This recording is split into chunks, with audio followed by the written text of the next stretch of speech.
Well, hello, friends. Hi, Mike Falkenstine here with 1-8 Catalyst with this, the latest episode of Missions Talk.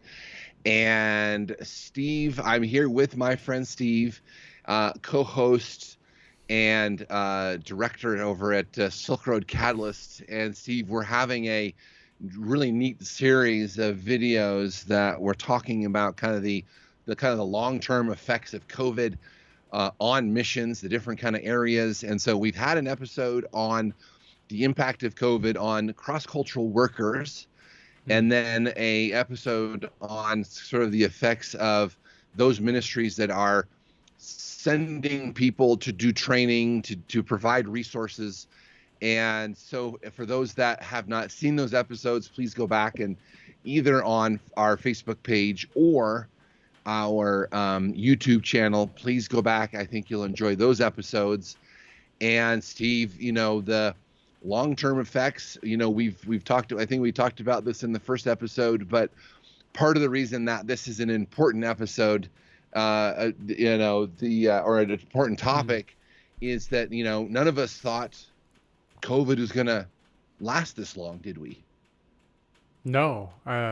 Yeah, absolutely not. I mean, as I said in the first episode, we're probably always, 3 to 4 months out thinking, okay, what are we going to do then? And then 3 or 4 months later, we realize we're not out of it yet. So we're looking 3 or 4 months again in the future. And then you got to a point where it's okay, I give up. Let's just I was just going to say that. Hold tight for a moment before we make big plans. That's right. And so, in fact, if it's, and certainly many people are like, me, where it was like 3 or 4 months, oh yeah, it'll be fine, and and then eventually you're like, I don't know when it's going to go away. And you're just kind of, it's sort of indefinite, right? This indefinite period.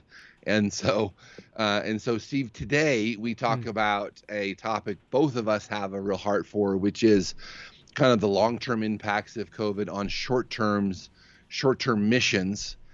And, that has been a very reliable staple, both for organizations like ours and for churches. In fact, I know we've done Mission Talk episodes about, short-term missions. Is it worth it? And I think we've all kind of, you and I have come to the kind of this conclusion that if they're done well, if they're done right, they really do serve a tremendous purpose, not only for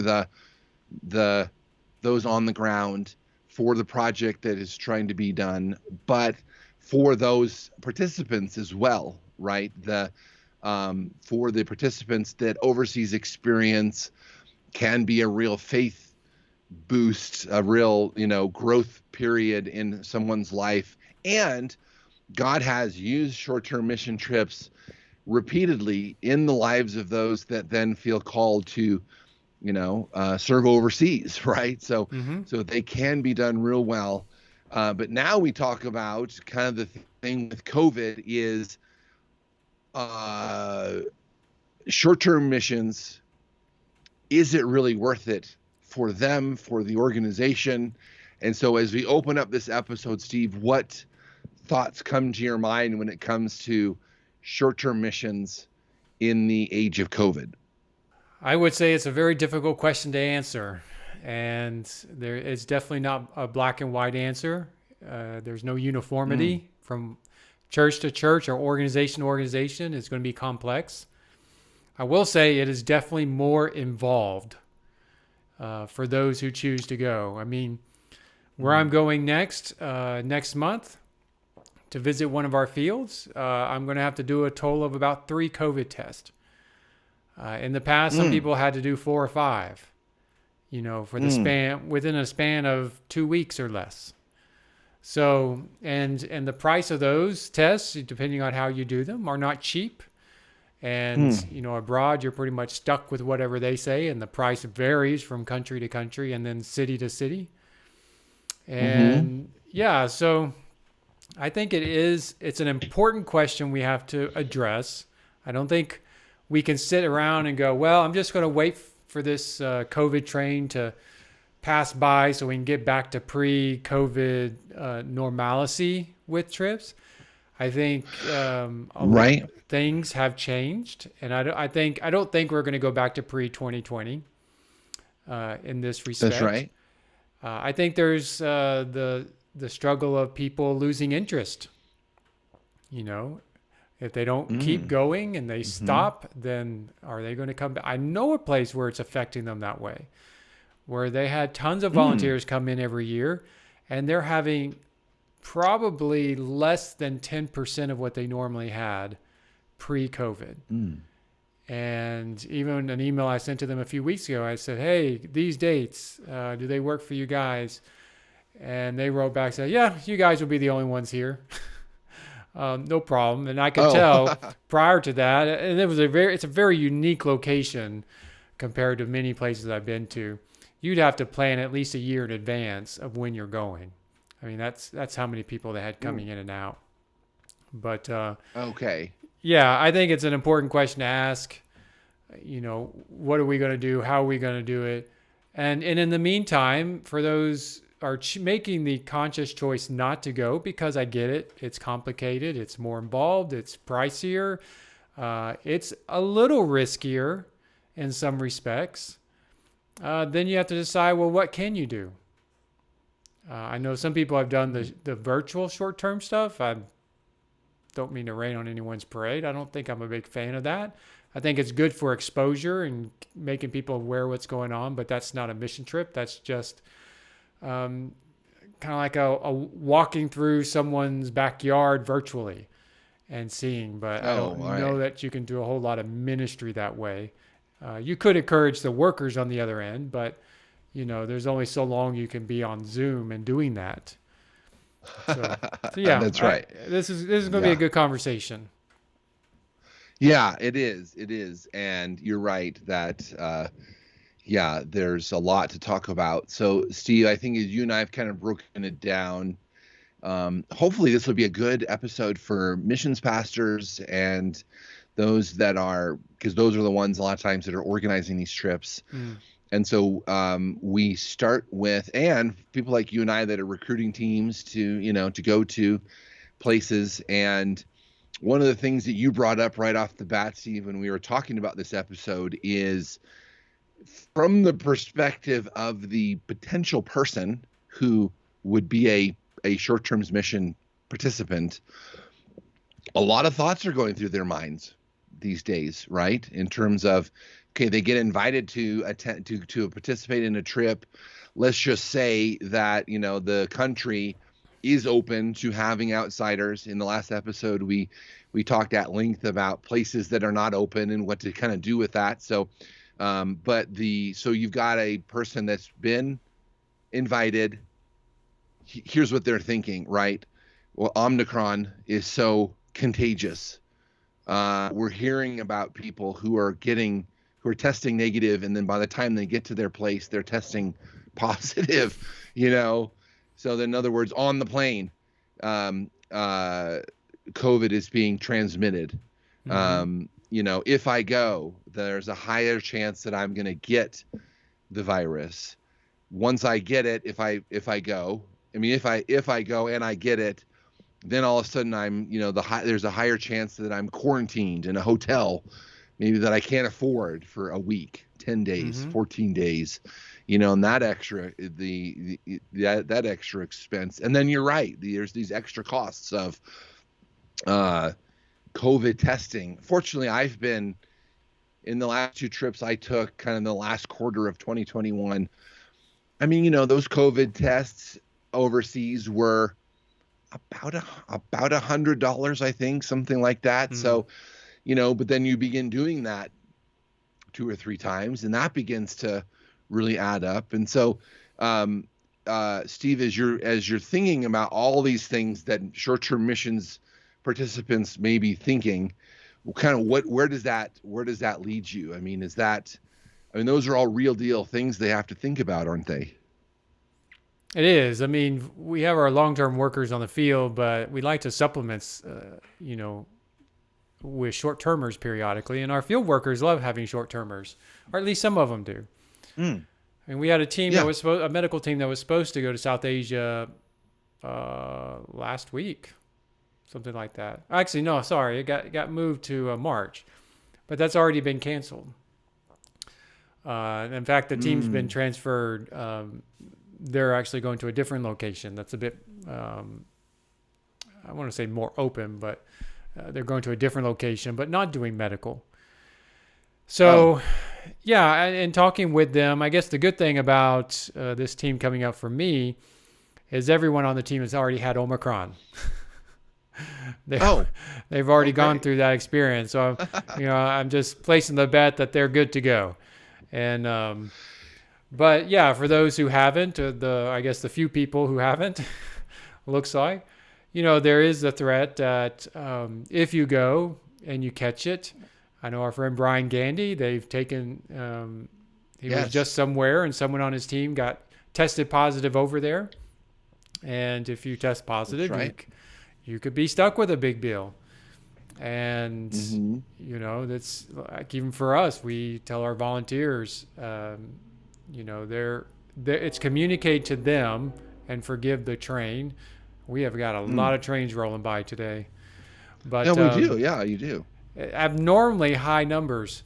Anyways, so, we've been communicating to our volunteers that are going short term that the responsibility of those quarantines is not on SRC. And so you have to weigh the risk of going and whether or not you have the capability to pay for those expenses if you are forced into them. If you don't have it, then you don't need to be going.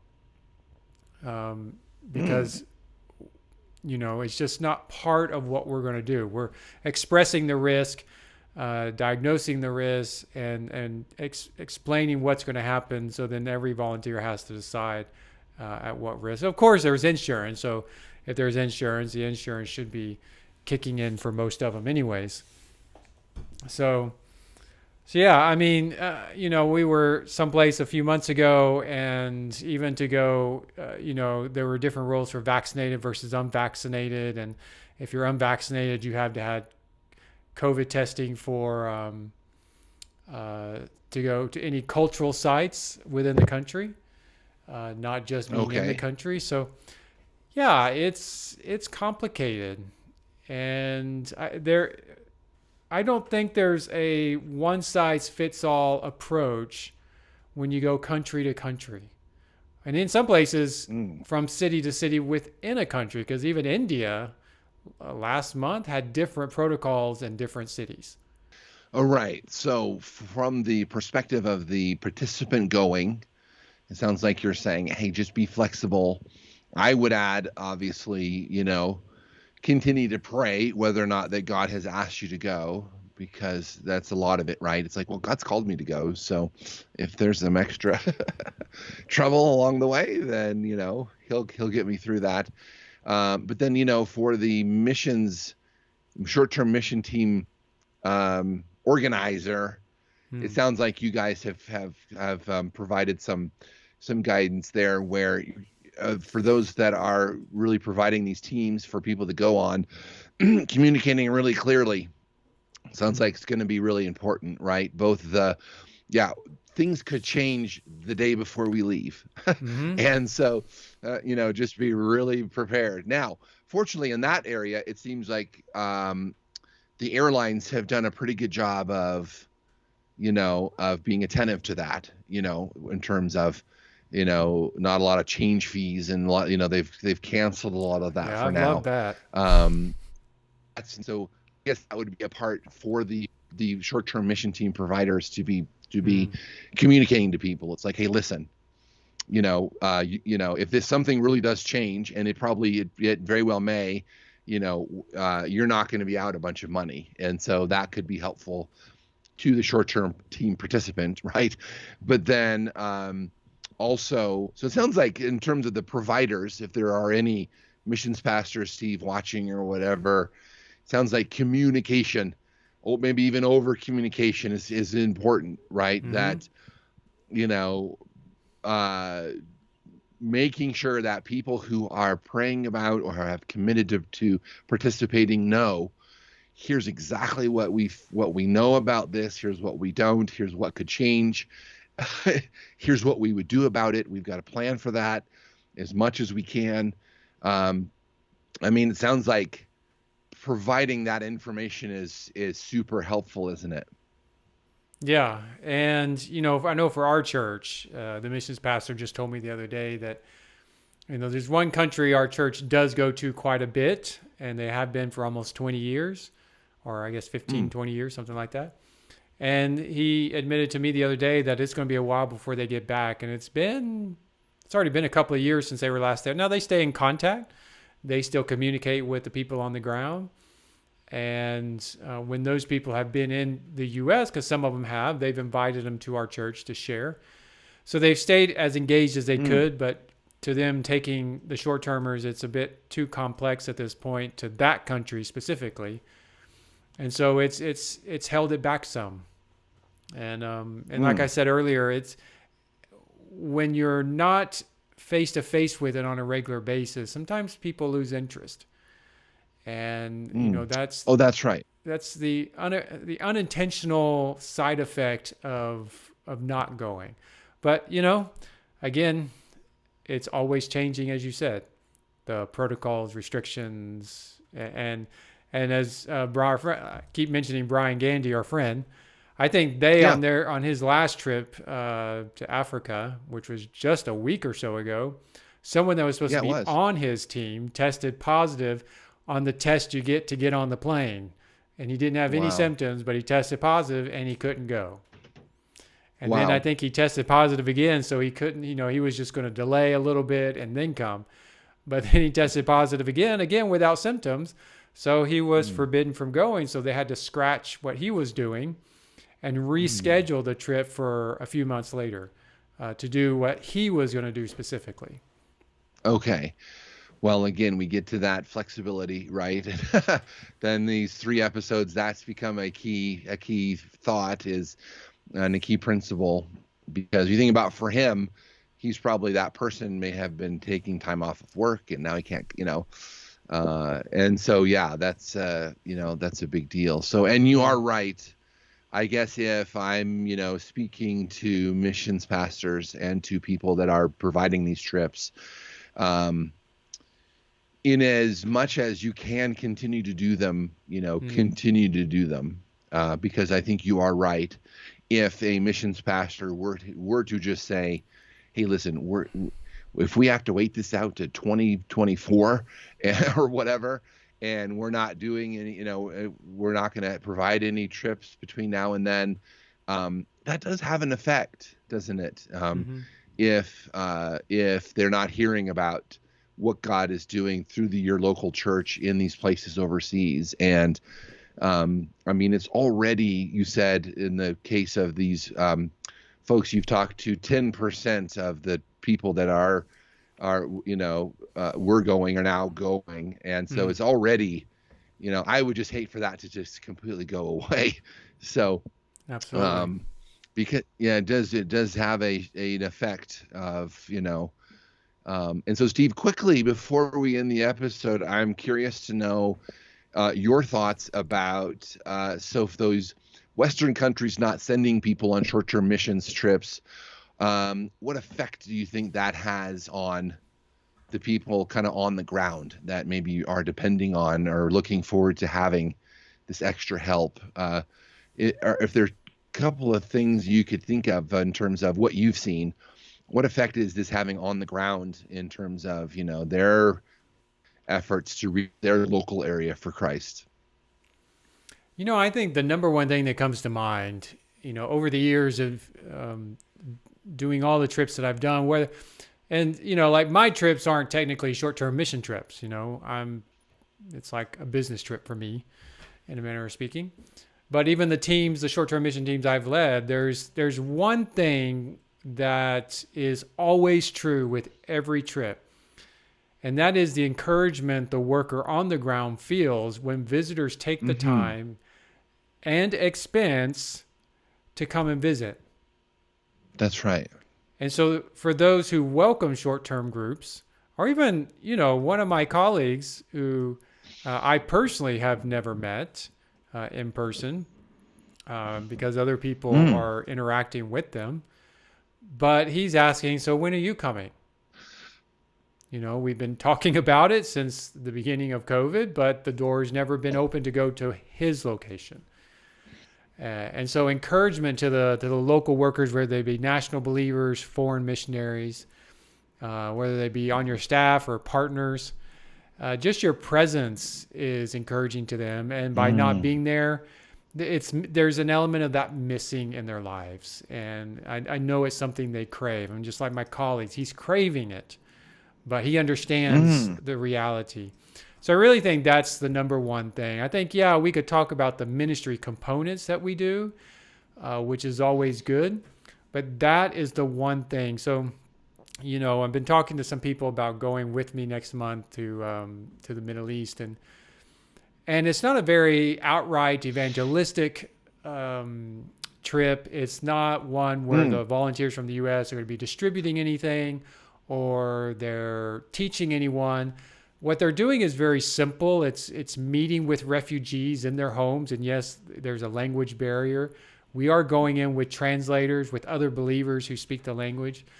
But when they say, well, what exactly am I doing? Well, the one thing I've seen the last few times I've done this is that encouragement component, both to the missionary or the local, the person who speaks the language, just how encouraged they are having us. But then last year, a friend of mine was in the home of a refugee. Now, this is a refugee family who was in a UN camp. They left the UN camp for the nearby city, and they're trying to start a new life. It was a 13-year-old girl who told my friend, says, we love it when you Americans come to visit. And so obviously he was curious, and he was like, well, why is that? Because I don't speak the language. I mean, what good am I doing just sitting in your home, hearing this guy translate your conversation and me just trying to share something? And she goes, because you guys actually love us and care about us. That his presence wasn't a full gospel. He wasn't doing a full gospel presentation himself. We recognize that the local, the people with the language skills were the ones sharing, and we know they are sharing. But just by coming, it did something in the eyes of the refugee family that perked their attention, which only undergirded what the locals and the foreign missionaries we're working with were doing. And so it is worth the money, and it is worth the expense. That's right. And the trouble we have to go through to have our nose swabbed a gazillion and one times, feeling like they're touching our brains. But it's worth it. Just to hear a 13-year-old refugee say something like that, because she's in a foreign country to her, living in terrible circumstances. It makes it worth it every single time. And so, I would just encourage people to keep doing them. But, if going is not a possibility, it's just something that, for whatever reason, you've got to find a way to keep it in front of them. The pictures, the topics, staying in contact with the people on the ground. You've got to find a way to keep bridging that connection between either your volunteers or congregation and then those on the ground.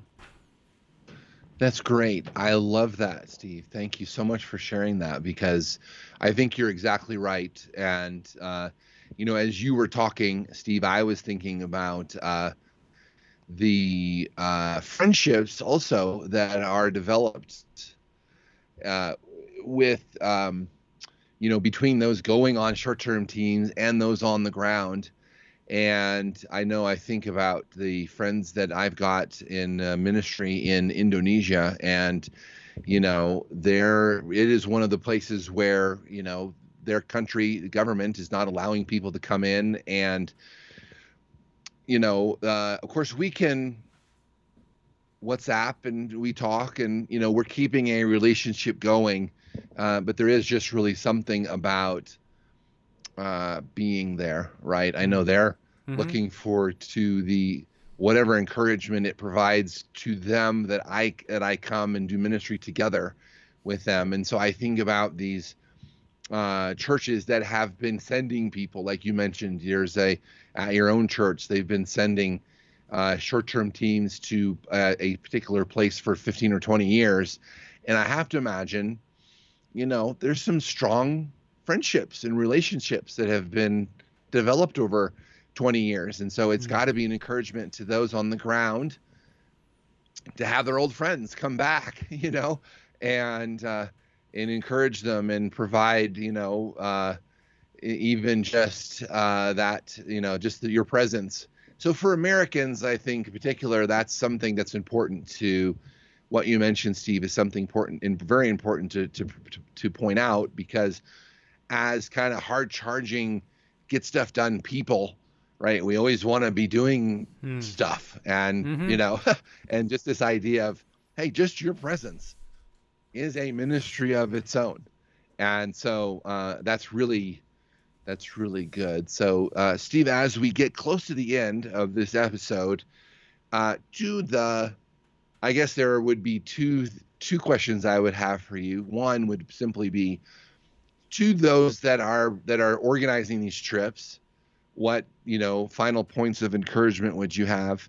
And then finally, for those that are praying about maybe in the next year going on a trip, what little pieces of encouragement would you have for them? Would you have some pieces for kind of both of those groups of people? I think so. The first group, the ones who are organizing, I would say it's definitely not in vain. Even if trips get canceled, none of it's in vain. We can't see around the corner. We don't have crystal balls in front of us where we can, see the future. We're just trusting by faith in every decision we make and every plan we make that, God's going to work within that situation. So just keep pressing forward and don't give up. Just be flexible, be patient. Eventually, we're going to get out of this. There will be some things we were accustomed to before 2020 that will become our reality again. And then there'll be other things that we've had to adjust. So just keep moving forward. For those who are thinking about it, I would say the same thing. It's not in vain. Pursue it. In the meantime, look local. Local and keep looking globally. So what I mean by that is look local. Where are you wanting to go? Is it somewhere in the Middle East? Is it India? Is it Japan or something? Look to see if those people groups, people from those countries are in your community. And if they are, or if there's a group of people that are similar to where you're going, then try to serve them now. Don't wait. Don't wait. That's, getting on a plane is not some magical experience that somehow you become involved in ministry suddenly. You do it now. I mean, God has brought the nations to our backyard. That has been said for years. And one reason maybe because we haven't gone enough. So if he's brought them to our backyard, then guess what? You're called to global missions, whether you like it or agree with it or not. You don't have to go over there. That's you right. can do it here. So in the meantime, focus here. If you're been involved in the past and you can't go, then look for people from that country in your community. You've got some experience, implement that experience, apply it to the people around you. I've spoken with people before, pastors, that were involved in certain countries, and I said, look, those people are in your community, but they were never interested in engaging them. It was just like, no, God's called us to go. It's like, well, he's also brought them to you, so why not serve them here simultaneously? It's not just about going to them. Let's serve the ones that are here. And I've said this before, not on this episode, but in previous ones, 86% of all Muslims, Hindus, and Buddhists don't know one Christian personally. So there's plenty of work to do here. And then another thing that can be done for those who are waiting to go. If you know where you're going and where you want to go, try to find out information. If you've never been, find out information about the missionary, the national pastor, or the national worker that you will potentially be working with, and see if there's a way to send them a care package. Don't wait to encourage them when you're there. encourage them today. Send something to them. Don't just get on Zoom with them and say hi. Send them something tangible. It is expensive, Right. but it is worth it. As someone who has been the receiver of those packages, and to watch my kids be the receiver of those goods, it's extremely encouraging. And I've heard missionaries talk about having a rough day, and suddenly they get the surprise gift from back home, and it was like full of chocolate or mac and cheese boxes or just something simple, and the box and the shipping cost more than the contents, but the encouragement it brought was priceless. And so there are definite ways to still be involved, even if you can't physically get on a plane just yet. If you can't go, but you had the money to go now, why not consider sending that money to the missionary, national worker, or give it to the organization they serve with that can be used for them? Why not bless them? Why does it have to be spent on your plane ticket? Why not just turn it around and say, I'm going to somehow find a way to bless that ministry since I can't go this year. So that's great. I love all of that, Steve. Yeah. Thank you for all of that. And I would just add, Steve, that as you're learning about missionaries and the national local pastor, and yes, be sending and encouraging in that way, but then you could also just begin, praying for those people, learning a couple of kind of key prayer points. And, I know the bonds can be beginning to be strengthened by that prayer. And then when you do get to go, there's a different connection there with people that you've already been praying for. Right. So it'll elevate the experience for sure. Well, thank you all so much for joining us for this latest episode. Hopefully it's been helpful both to those that are sending people on short-term missions teams and those that are praying about going. I would just echo what Steve said. These trips are important, and do not give up on them completely, and continue sending, continue going. And in the meantime, as Steve mentioned, just love what he said about, for that place that you feel called to go, there are probably people in your own city who are from that country. And so to begin to get to know them and minister to them is a great first step as you wait for the opportunity to go.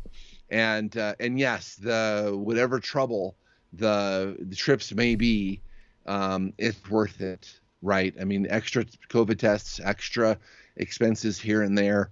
We're really sowing, seeds into, people's lives, and this is just really important. So, for those that want to, if it would be any encouragement to engage with Steve and I on these topics, we'd love to do it.